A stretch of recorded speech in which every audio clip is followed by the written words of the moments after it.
Zdravo moji divni dragi ljudi, dobrodošli u novi video Čajanka sa Jacom. Pripremite čaj, kafu, opustite se. Ovaj video će trajati. Ovaj video je bajka. Malo ću vam prepričam da spojlujem bajku. Razmišljala sam da li je dugo da napravim ovakav tip videa, zato što kao ako ja sad ispričam bajku, da li će neko kupiti knjigicu.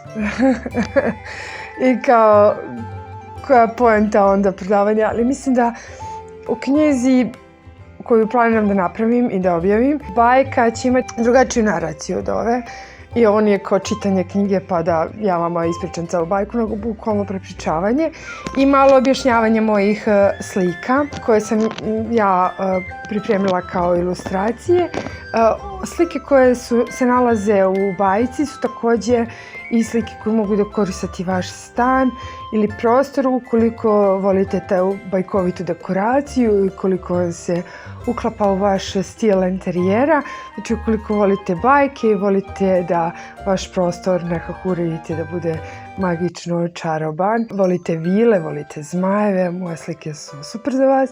I u opisu svoj shop gdje možete kupiti print na platnu uramljen, dekorisati vaš prostor. Serija je ograničena, morate da brinete o uramljivanju jer su printovi već uramljeni. Eto, to je to, link u opisu. Priča koju sam ja ilustrovala je priča koju sam ja napisala zato što postoji jedno jezero u Užičkom kraju.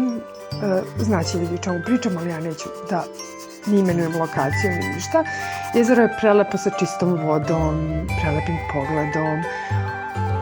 Uglavnom, ljudi planiraju da sagrade neki zlatan grad tu u blizini i da unište svu prirodu.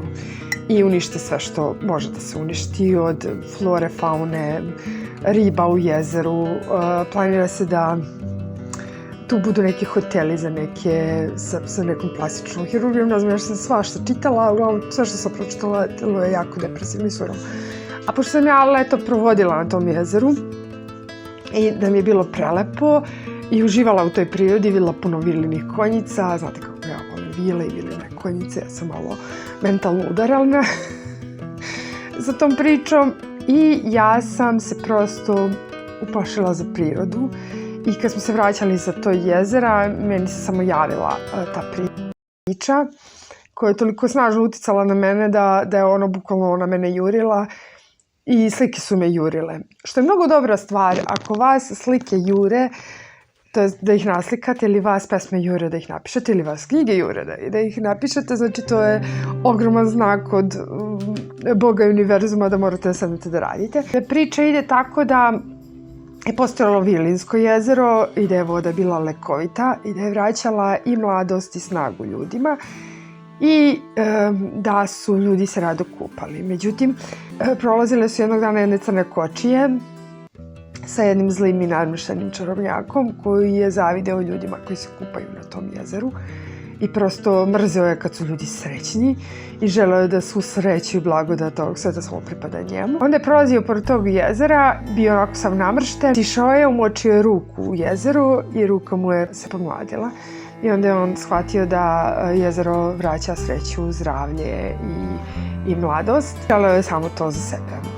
Onda je krenuo da baca čini na jezero, da ono samo za njemu vrati mladost i snagu i sve, a da zablokira biljni životinjski svijet i da ne mogući ljudi da se kupaju isto. Što se pretvorilo u žabokrečinu. Vile uspaničile, pošto su one zaštitnice jezera i one su uvek obletale jezero na vilinim konjicima, gledali da li je sve u redu, da li trebaju nešto da srede, da doteraju, da li je biljni životinjski svijet siguran u okolini jezera. I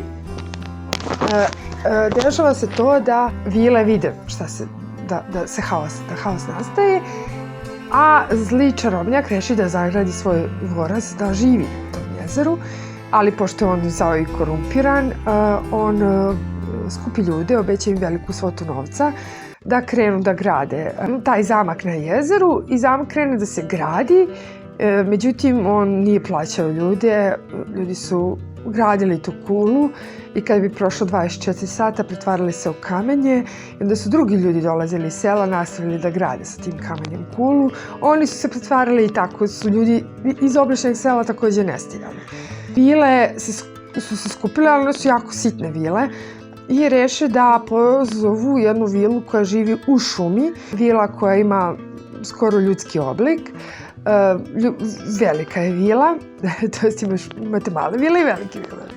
Reše da odu u obližnju šumu, zovu tu vilu koja je kao čovek, ta vila iđe do jezera, reše stvari.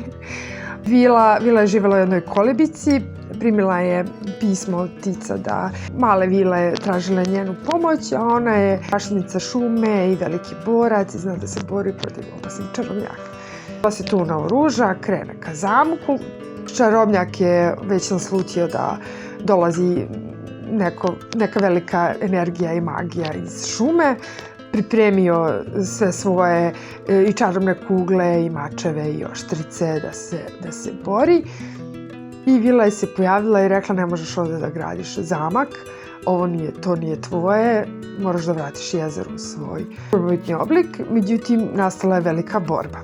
Čarobnjak je slao magične kugle, ona je slala svoju određenu magiju na njega i borba je se svodila na to da vila šalje svoju odbrambenu magiju, on šalje napadačku magiju.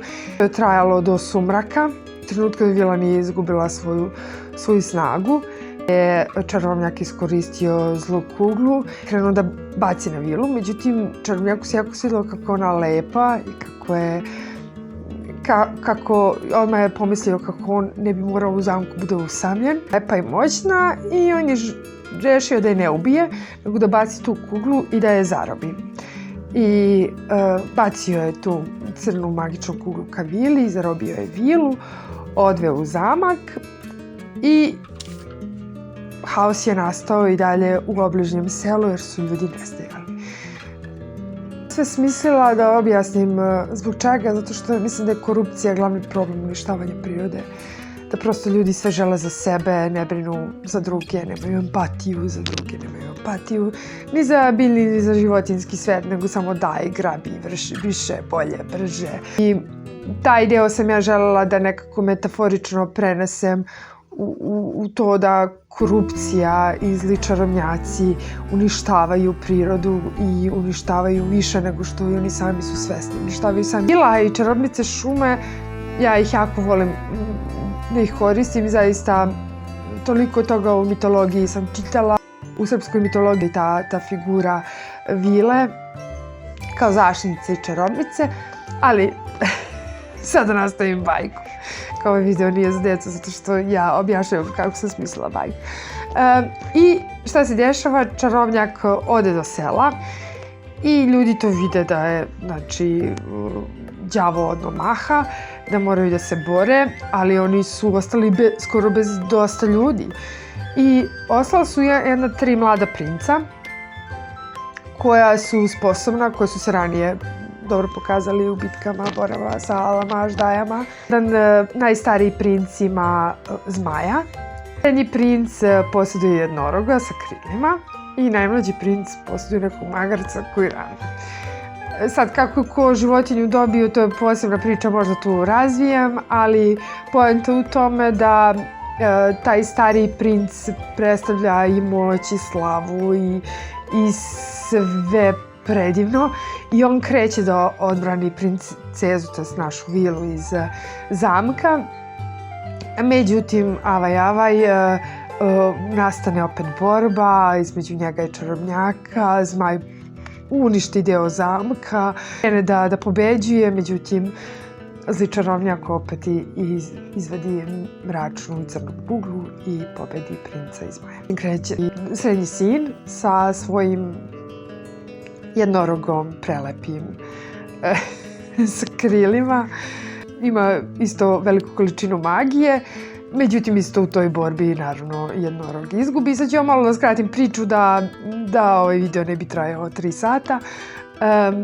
I na kraju imamo mladića koji ima magarca koji rani. Samo da kažem da je simbolizam ovog mladića koji ima jednoroga prelepog sa krilima označava neku istu slavu, lepotu, nešto prefinjeno, dok mladić koji ima magarca predstavlja sve nas koji bukvalno imamo ponekad za borbu samo neke felerične stvari, netovršene.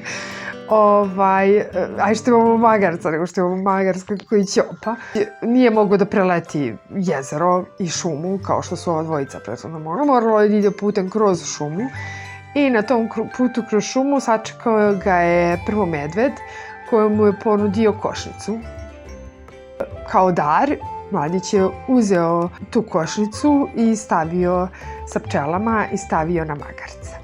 Dalje, mladić nailazi na risa koji mu nudi korpu sa zmijama. On uzima od risa korpu sa zmijama, stavlja na magarca i zatim nailazi na jelena na čijim se rogovima nalaze svetlucave kesice u kome se nalaze svici. I mladić kupi te kesice sa svicima i stavlja na magarca, dolazi do zamka i pretvara se da je prodavac svitaca, to je da je prodavac kesica koji svetle, jer je znao da je zamak mračan i da nema prozora. Zli čarobnjak živi u svećama i da nema puno svetlosti i znao je da će da mu prođe, naravno. I čarobnjak tu njemu otvara vrata i kao